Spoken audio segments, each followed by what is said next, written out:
El erotismo sin transgresión no existe. Ambos se quedan inmóviles, tendidos en el suelo, como cubiertos por un manto de ternura. Se miran con amor, pero sin excitación. Junichiro Tanizaki es considerado por muchos como la piedra angular de la novela contemporánea de Japón. Fue colaborador de la revista Literatura de Mita, rebelándose en sus relatos contra la escritura naturalista del grupo literario Shirakawa. Influido por escritores como Edgar Allan Poe y Oscar Wilde y el simbolismo francés, publicó su primer cuento, El tatuador, en 1910, y que ahora ha llegado a nosotros en el tomo recopilatorio Cuentos de Amor de la editorial Alfaguara, con traducción de Akihiro Yano y Tiwi Hirota. El irezumi es el arte del dibujo con agujas y pigmentos sobre la piel humana, una técnica artística con una larga tradición en Japón y en la que cada motivo, cada dibujo, tiene una significación oculta, además, que aún supone para la sociedad nipona un cierto tabú, especialmente por su vinculación a grupos violentos como la Yakuza. Sin embargo, durante la época Edo, el arte del tatuaje estaba muy extendido y tenía una consideración más elevada que la actual. Es en este contexto donde Junichiro Tanizaki sitúa su relato, Tatuaje, o en el original, Shisei. En este relato asistiremos al desvelamiento paulatino de la verdadera personalidad de los personajes principales.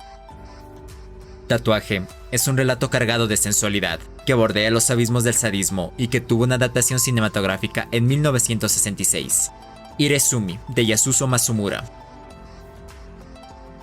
Es quizás, pese a ser una obra de juventud, uno de los relatos de Tanizaki que mejor condensa alguno de sus principales intereses: el erotismo perverso, las relaciones de dominación y sadismo, la crueldad, las mujeres fatales y ese gusto por lo oscuro, por la penumbra de la realidad que dio lugar a una de sus obras más célebres, el ensayo Elogio de la Sombra, de 1933. Si me permites una recomendación, y si el relato te ha llegado a gustar, intenta conseguir el libro. Ahora, mi querido o querida escucha, toma mi mano y acompáñame. Antes de que el estudio de tatuaje cierre, y sin importunar al artista, entremos y observémoslo trabajar.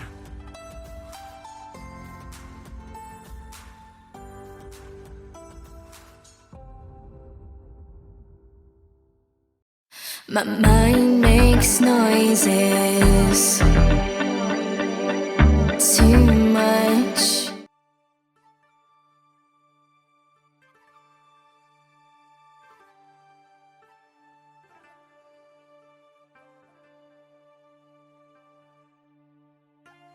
Esta historia aconteció cuando la sociedad gozaba de la insigne virtud de la frivolidad y no vivía en el estado de tensión que impera ahora.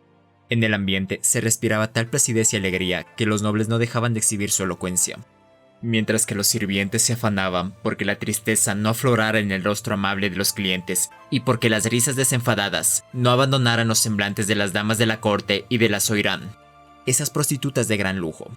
En las obras teatrales de kabuki de la época, rudos personajes como Sadakuro, Jiraiya y Narukami se transmutaban en delicadas heroínas, y en los libros ilustrados la belleza era símbolo de fortaleza, y la fealdad, de flaqueza.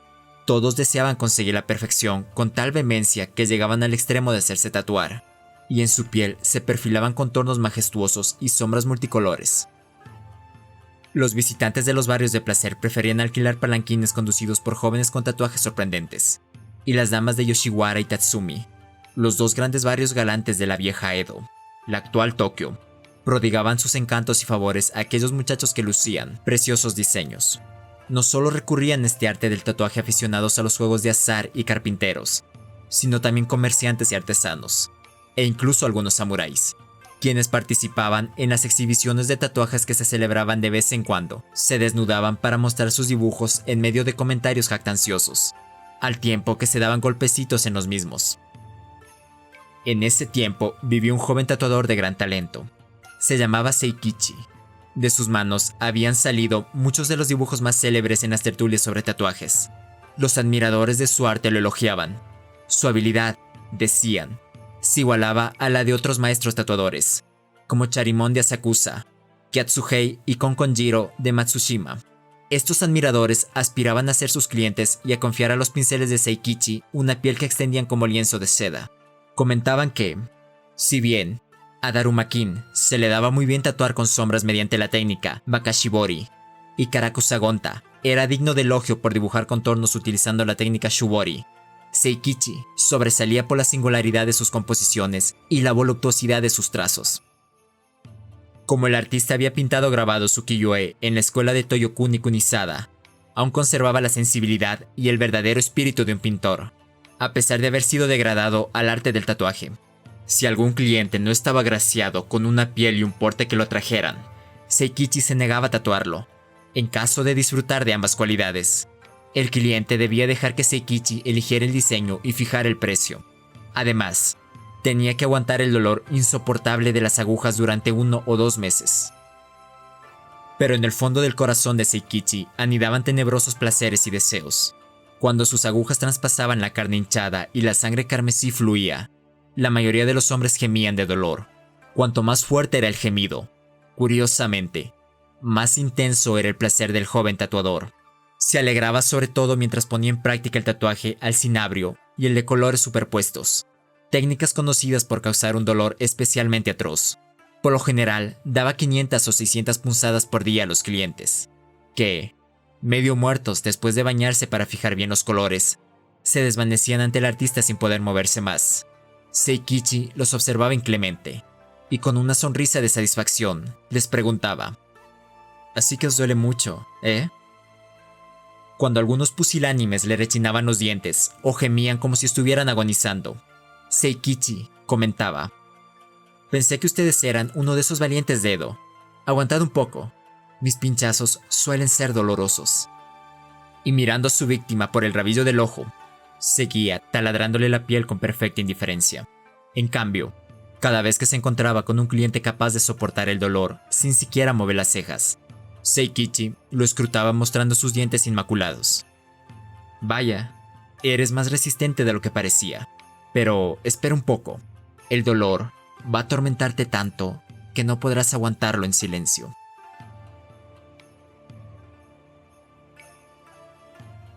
Durante muchos años, el verdadero deseo de Seikichi fue hallar una hermosa mujer de piel resplandeciente en la cual tatuar su propia alma. Esa mujer imaginaria debía reunir varias condiciones, en su naturaleza y su apariencia. No bastaba, por lo tanto, que tuviera una piel y una cara bonitas. Seikichi buscó en vano entre varias, cuyos nombres resonaban en todos los barrios de placer de Edo, pero no logró encontrar ninguna a la altura de su ideal. El tatuador ya llevaba más de 3 años obsesionado con esa mujer quimérica, y su deseo por dar con ella crecía con el paso del tiempo. Justo al 4.º año de ejercer su oficio como profesional, una tarde de verano, cuando Seikichi cruzaba la calle frente al restaurante Hirasei, en el distrito de Fukawa, le llamó la atención un pie de esplendorosa blancura que asomaba bajo la sombra de las cortinas de un palanquín estacionado a la puerta de entrada del local. El artista observó el pie con rigor. Le pareció que adquiría expresiones tan sutiles como unos rasgos faciales. Era una verdadera joya. Los 5 dedos finos, desde el dedo gordo hasta el meñique, se alineaban delicadamente cincelados. El matiz del color de las uñas era idéntico al de las conchas finas e iridiscentes de la playa de la isla de Eno. La exquisita redondez del talón era como la de las perlas, y la piel húmeda parecía constantemente lavada por el agua pura que corría entre las rocas. Ese pie, pensaba, terminará alimentándose de la sangre fresca de los hombres a los que acabará pisoteando. Seikichi supo de inmediato que la dueña de ese pie era la mujer, entre miles, a la que había estado buscando todos esos años. Excitado por el hallazgo, salió tras el palanquín para ver el rostro de la dama, pero después de seguirla por varias callejas perdió su rastro. Durante meses, los anhelos del tatuador por aquella mujer se convirtieron en una de las más violentas pasiones que pueden sacudir un corazón humano. Al año siguiente, una mañana de primavera, mientras Seikichi observaba con un mondadientes en la boca una maceta de Rhodia japónica que se hallaba sobre un infecto banco de bambú, oyó que alguien llegaba a la puerta trasera de su casa alquilada del barrio Saga, en Fukawa. Una niña desconocida surgió de la sombra del seto. La muchacha traía un recado de una geisha del barrio Tatsumi, cuya compañía Seikichi solicitaba con frecuencia. Mi señora me ha pedido que entregue este kimono al maestro para que dibuje algo en el forro interior. Le comunicó la niña, desenvolviendo la bolsa de tela marina, que a su vez contenía un papel con un dibujo de Iwai Tohaku. Junto con el kimono, le entregó una carta en la que, en efecto, la señora le rogaba que dibujara algo en dicha prenda. Añadía además que la muchacha lo acompañaría como si fuera su propia hermana pequeña, y le pedía que extendiese su protección a la joven. Seikichi clavó una mirada descarada en ella. Ahora entiendo por qué no me sonaba tu cara. Entonces, ¿hace poco que has venido a vivir al barrio? Apenas le echaba 16 o 17 años, pero su rostro, bien proporcionado y atractivo, se asemejaba al de esas damas habituadas a despreciar las almas de innumerables hombres a lo largo de toda una vida. Su belleza era tal que a Seikichi le pareció que había de haber nacido de los sueños de hombres galantes y mujeres sofisticadas. Hombres y mujeres que habían vivido y muerto en la capital, océano donde desembocaban todos los ríos de voluptuosidades y opulencias de Japón. ¿Recuerdas si por estas mismas fechas, en junio del año pasado, volviste a casa del restaurante Hirasei en Palanquín? Le preguntó Seikichi, conduciéndola a la galería para que se sentara. El tatuador escrutaba los pies refinados que la niña había apoyado encima de un tatami de bingo. Sí, por entonces íbamos al restaurante a menudo, porque mi padre todavía estaba vivo. Respondió la muchacha a la extraña pregunta con una sonrisa. Llevaba casi 5 años esperándote, aunque no haya visto tu cara hasta hoy. ¿Cómo he suspirado por tus pies? Ven, quiero mostrarte algo. Sube al salón para distraerte un rato. La niña hizo ademán de querer despedirse, pero Seikichi le tomó de la mano y la guió hasta el salón del primer piso, que daba al río Oh. Luego, el tatuador sacó de su estuche 2 kakemono y desplegó uno de esos rollos colgantes delante de ella. En la tela aparecía Baki, la favorita del emperador Dishin. La princesa china del dibujo se apoyaba en la balustrada con la manga de su kimono de seda extendida en medio de la escalera. Daba la sensación de que casi no podía aguantar el peso de la radiante corona tachonada de lapislázuli y corales. En la mano derecha sostenía una gran copa de la que estaba a punto de beber, y al mismo tiempo observaba un hombre que iba a ser decapitado en el jardín. El reo tenía los brazos y las piernas atados a una columna de cobre con cadenas de hierro y bajaba la cabeza ante la princesa cerrando los ojos, a la espera del último momento. La escena de la princesa y el prisionero era muy impactante. Durante un rato, la niña se fijó en esa insólita pintura. De modo instintivo, sus pupilas comenzaron a refulgir y sus labios temblaron. Curiosamente, su cara se iba pareciendo poco a poco a la princesa. La muchacha acabó por descubrir su propio yo en el dibujo. «Tu alma se refleja en este dibujo», exclamó Seikichi, sonriendo con deleite mientras la contemplaba. «¿Por qué me enseña esta horrorosa pintura?», preguntó ella, alzando un semblante pálido. «La mujer de este dibujo eres tú misma. Su sangre fluye por tus venas». Seikichi desenrolló la otra pintura. Se titulaba Las víctimas. En el centro, una mujer joven, apoyada en el tronco de un cerezo, miraba un montón de cadáveres de hombres que yacían a sus pies. Alrededor de ellos volaba una banda de pájaros que gorjeaban triunfales. De las pupilas de la dama rebosaba tanto orgullo y placer. No se sabía si el dibujo representaba la escena de un campo de batalla tras la contienda o de un jardín primaveral lleno de flores. Al mirarlo, la niña tuvo la impresión de haber descubierto algo escondido en su corazón. «Este dibujo muestra tu futuro». Seikichi señaló el rostro de la mujer del cerezo. Era la viva imagen del de la niña. «Los que yacen en el suelo son hombres que sacrificarán sus vidas por ti». «Oh, se lo ruego, guárdelo ya». La muchacha volvió la espalda al dibujo y se hundió en el tatami como para rechazar la diabólica tentación. «Maestro, debo confesarle, tal como piensa, que mi naturaleza es como la de la mujer de ese dibujo. Ahora, perdóneme y, por favor, lléveselo donde no pueda verlo», le suplicó finalmente con los labios temblorosos. «No seas tan cobarde. Fíjate bien en la imagen. Ahora tienes miedo, pero pronto dejará de asustarte». En el rostro de Seikichi se dibujaba la misma sonrisa cínica de siempre. Por su parte, la niña se resistía a levantar la cara y ocultándola con las mangas del kimono imploró.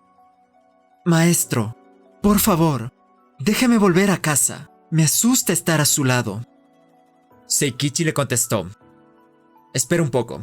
Te convertiré en una mujer verdaderamente hermosa. Una mujer capaz de hechizar a cualquiera. Seikichi se acercó a ella despacio. En la manga del kimono ocultó un frasquito de cloroformo que tiempo atrás le había proporcionado un médico holandés. La luz del sol de la mañana se reflejaba en el agua del río e iluminaba incandescente el salón de 8 tatamis de superficie. El reflejo fulguraba en la cara de la niña, que dormía profundamente, mientras, en el papel de las puertas corredoras de la estancia se proyectaban círculos concéntricos dorados y trémulos. Seikichi cerró las puertas exteriores de papel translúcido, y tras recoger los instrumentos de tatuar se sentó delante de la joven. Transformó su ocio en embeleso y permaneció un buen rato absorto. Por primera vez gozaba de su belleza. Le parecía que no podría cansarse jamás de estar sentado en ese salón contemplando el rostro inmóvil de la joven, ya fuera durante 10 o 100 años. Seikichi iba a adornar la piel pura de la muchacha con el amor. Igual que el pueblo de Memphis había ornamentado la tierra sublime de Egipto con pirámides y esfinges. El tatuador sujetó el pincel con los dedos pulgar, anular y meñique de la mano izquierda y apoyó la punta empapada en tinta en la espalda de la niña. Con las agujas de la mano derecha realizó algunas punciones sobre las líneas que iba dibujando con el pincel. Disuelta en la tinta china, el alma del joven tatuador penetraba la piel de la niña. Cada gota bermeja obtenida del cinabrio de la región de Ryukyu, que caía del pincel y se mezclaba con el aguardiente de la punta de las agujas sobre la piel de la muchacha, representaba una exudación de su propia vida. En los pigmentos de esa tinta bermeja, el artista contemplaba las tonalidades de su propia alma. Pasó el mediodía agradable de la primavera, y, poco a poco, empezó a languidecer la tarde. Seikichi no cesaba de tatuar y la niña tampoco se despertaba. A una criada que, preocupada por la criatura, se presentó en el taller para llevarla de vuelta. Seikichi le comunicó con sequedad: esa niña ya se ha ido. La criada se fue de mala gana. Cuando la luna floró sobre un palacio digno de un feudo de la provincia de Tosa, ubicado al otro lado de la orilla, y su luz onírica se derramó sobre las casas, Seikichi seguía en vela trabajando con febril concentración. El tatuaje todavía estaba por la mitad. Cada punzada, cada gota de colorante le costaba un esfuerzo inaudito. Cada vez que se adentraba en la carne con las agujas y la sacaba, tenía la sensación de estar taladrando su propio corazón. Respiraba profundamente. Las huellas de las agujas y de la tinta iban perfilando poco a poco la figura de una gigantesca araña hembra. Al empezar a teñirse de blanco la noche, el extraño y diabólico bicho ya había extendido sus 8 patas y se aferraba con firmeza a la espalda de la muchacha. La noche primaveral llegó a su fin. Cuando el chapoteo de los remos de las barcas comenzó a intensificarse, la niebla se fue despejando paulatinamente desde la cima de las velas henchidas por la brisa del alba, y los tejados de las casas de las islas de Nakasu, Hakosaki y Reigan empezaron a brillar. En ese momento, al fin, Seikichi posó el pincel sobre la mesa y miró fijamente la araña tatuada en la espalda de la niña. Ese tatuaje era la quintesencia de su propia vida. Después de concluir el trabajo, su corazón estaba vacío. Durante un buen rato, los dos permanecieron inmóviles. La voz baja y ronca del maestro retumbó en las 4 paredes. He tatuado tu cuerpo con mis agujas y al hacerlo he vertido mi alma. Es así como te he convertido en una mujer verdaderamente hermosa. A partir de este momento no habrá ninguna más seductora que tú. Tus viejas debilidades son ya cosa del pasado. No habrá hombre que no sea tu víctima. La niña lo escuchó y lanzó un gemido fino como un hilo, mientras recobraba la conciencia. Poco a poco, cada vez que inhalaba y exhalaba despacio, las patas de la araña se movían como si estuviera viva. Sin duda sufres mucho, porque la araña te está abrazando con fuerza. La muchacha entreabrió los ojos. Sus pupilas brillaron con mayor intensidad, igual que el claro de luna se avivaba cuando la tarde se extingue, e iluminaron la cara del tatuador. Maestro, déjeme ver el tatuaje de mi espalda.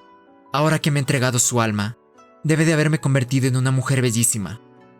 La niña hablaba como en sueños, pero el tono de su voz era rotundo. Ahora, debes bañarte para fijar bien el color. Aguanta aunque te duela, susurró él con cariño en la oreja de la joven. Si puedo alcanzar la máxima belleza, soportaré cualquier cosa. La muchacha se rió con fuerza, resistiendo el dolor. Finalmente exclamó: «Oh, ¿cómo se escuece con el agua caliente? Maestro, por favor, Déjeme a solas. Suba arriba y espere. Es una humillación que me vea sufrir tanto. La joven, sin secarse siquiera el cuerpo, rechazó la amable ayuda de Seikichi y se lanzó al suelo de madera gimoteando como quien tiene una pesadilla.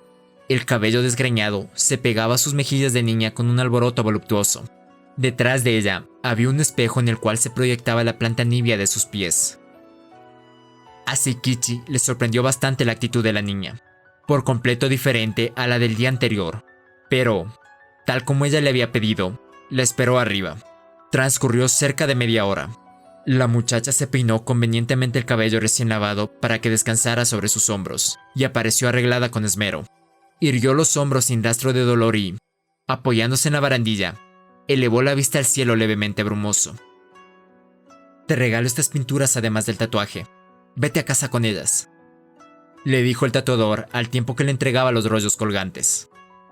Maestro, ya ha desaparecido la cobardía que sentía hace poco. Usted es mi primera víctima.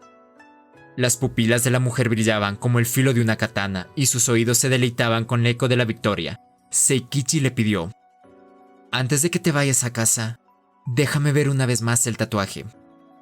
La mujer, en silencio, asintió con la cabeza. Se despojó del kimono, y en ese preciso momento, la gran araña negra tatuada en su espalda fulguró entre las llamas del sol matinal.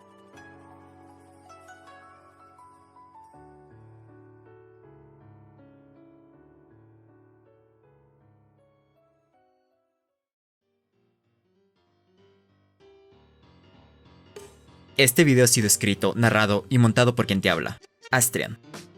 Eres libre de dejar un like, suscribirte, comentar o compartir.